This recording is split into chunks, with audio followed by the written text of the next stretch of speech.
right, here we are back on page 6, looking at the section 4.8 material about solving equations containing fractions. So these first few I'm going to do by just finding common denominators and or using reciprocals to solve them, and then we'll talk on the following page, the examples on page 7, we'll talk about using this new method of clearing the fractions by multiplying by the least common denominator.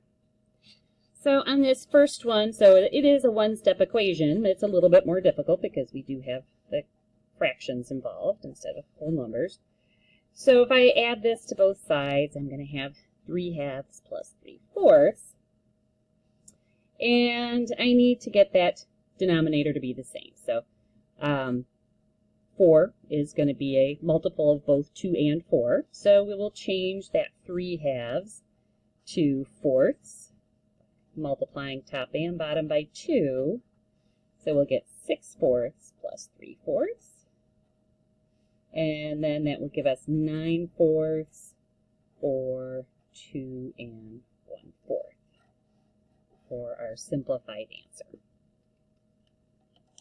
And sometimes, you know, if it is as straightforward as that, then you don't need to worry so much about multiplying the entire equation by fraction, by the least common denominator. But this is not always the case. And a lot of times it's much easier to go through and multiply by that least common denominator. This next one is also a one-step equation, but we're needing to undo that multiplication.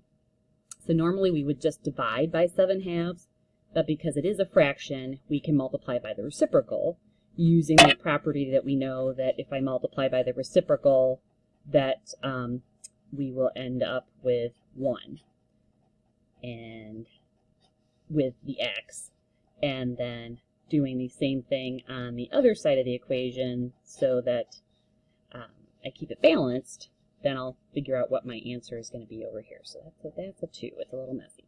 All right, so this would then just be x, because that's going to just multiply to 14 over 14, which will be 1. And then over here, we'll have 10 over 28. And you could have divided a factor of 2 out before you multiplied if you wanted to, or we can just do it right now. Divide out that 2 and get x is 5/14.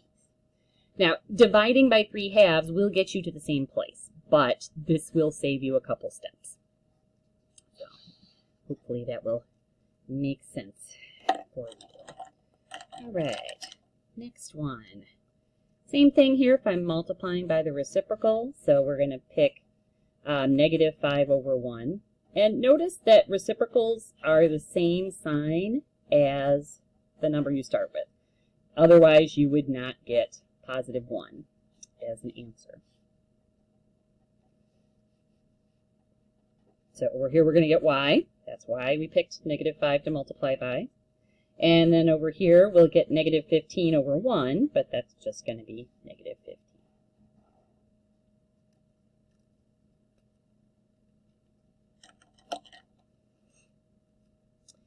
This one over here, and you can do the same thing. You could think about it in terms of 1/4 a equals 12. Another way to look at this one is if we change the way that this is written a little bit by putting the 12 over 1. And if you've got a fraction set equal to a fraction, you can always use cross multiplication as a possible solving technique.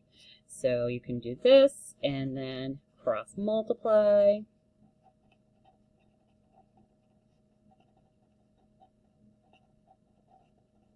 Which if you were in 36, you probably saw and hopefully remember.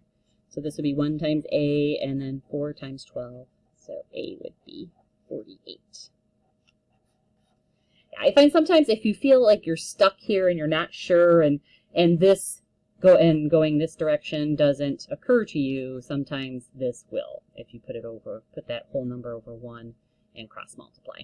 You will get the same thing if we multiply by the reciprocal over here. If we multiply by 4 over 1 on both sides over here, we're still just going to get a multiplied by +1 on the left and 48 on the right. So it would be the same. So different methods to look at a few different things.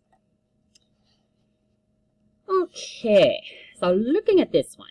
All right, I have several different denominators there. So thinking about my LCM there, so I'm looking at 3, 6, and 9.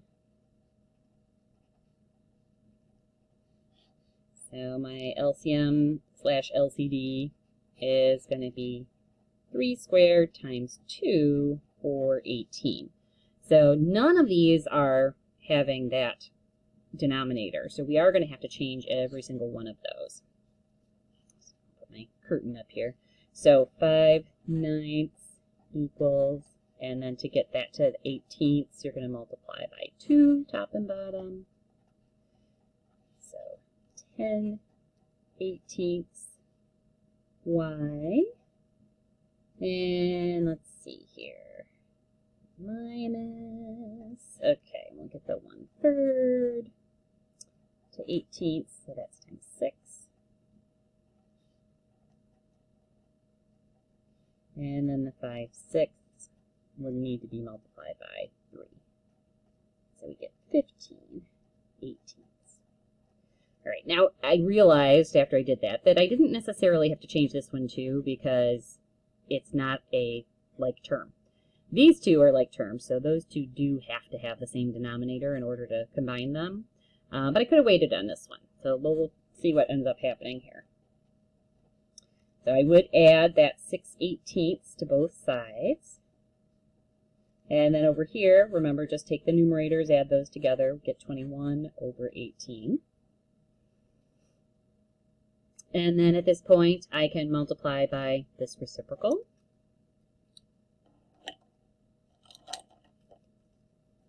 So we'll do 18/10 times both sides of the equation. And let's see, 10/18 and y. So those things will all divide out, and we'll end up with y on its own here. So go over here. All right, so y by itself on the left. On the right, I have this. Let me write it out again here so you can see it a little better. But those 18s will divide out, so I could divide those out right away. 21 and 10 don't have any common factors, so 21/10 would be the simplest form of that, or you could also have that as 2 and 1/10.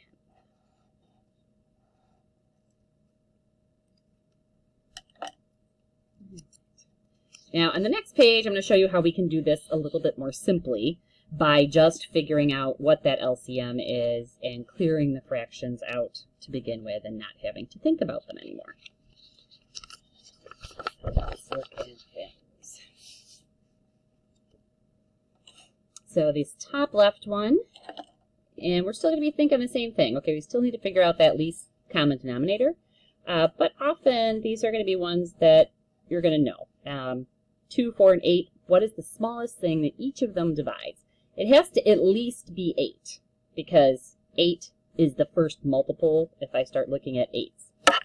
So if I look at those in this format, I would just get 2 cubed or 8. So 8 is going to be my common denominator. So I will multiply every single term in the equation by 8. That'll get rid of all the fractions, and I will have a simple equation in integers to deal with. So let me multiply all of this by 8. And I am going to put the 8 next to each single term. I'm not just going to have it outside parentheses because I really want to have it right there so I can see, oh, hey, that 4 and that 8 have a common factor of 4, and that leaves a 2 up here, but the 4's divide out. So I will have 2p here, and then that continues to happen. Whatever's in the denominator here should be dividing out with something with that 8 in the numerator. That's why we chose the 8, because each of these denominators will evenly divide it. So the 8 divided by 2 would be 4, and then over here on the right, the 8's divide out, and we are left with 5. So this is much more straightforward to deal with. I don't have to think anymore about trying to add fractions and common denominators and all of that. I can just go right to subtract 4 from both sides. So 2p is 1. Divide both sides by 2. and P is 1/2.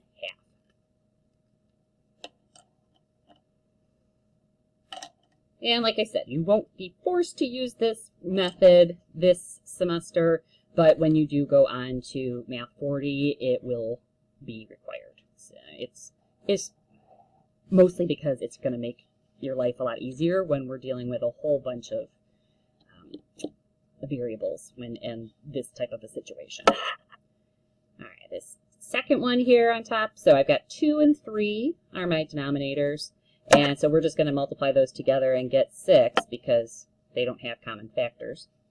So we'll multiply each of these terms by 6. And notice that I did take that subtraction from the 3 and I just made it a negative, adding the opposite here, so I don't lose track of it. And then do some dividing out of those common factors. So getting negative 4w plus negative 18 equals, over here we'll get negative 3. And then we can add 18 to both sides. So negative 4w is 15. And then we would divide.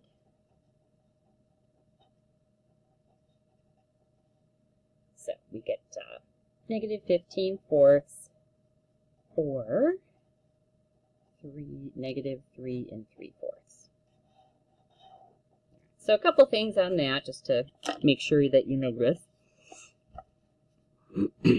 We do have to divide by the negative 4, so really the only new thing that we're doing is this step here where we multiply the entire equation by 6 and simplify those denominators out. And then after that, this is just like we've been doing. We add the opposite to both sides so that we end up with this being 0. All the constants are on the right. Divide by what the w is multiplied by, and then make sure that you that it is in simplest form. 15 and 4 don't have any common factors, so you can leave it as that negative improper fraction or that negative mixed number. All right. Yeah. Let's do the one with the m's here, and we will then skip around a little bit. So with this one, we have 3, 6, and 9. So we are looking for a common multiple that will include all of those pieces to make each of those. So if I look at their prime factorizations, I can see what those pieces are that I need. So from the 3's column, I'm going to need a 3 squared, and then I will need a 2. So very similar to the one that we did on the previous page. We will have 18 as our LCD / LCM, so least common denominator / least common multiple. So if I take the time now to multiply each term by 18, all of these fractions will be gone. So 18 over 1, and then this will be m over 3 plus 18 over 1 times m over 6 equals 18 over 1 times 5/9. And then we do some simplifying. So the 3's will divide out, so we end up with 6m here. The 6's divide out, so we end up with 3m here. The 9's divide out, so we will end up with a 2 up here, and we still have the 5. So we have to do 2 times 5, and then the denominator will just be 1, so that will become 10.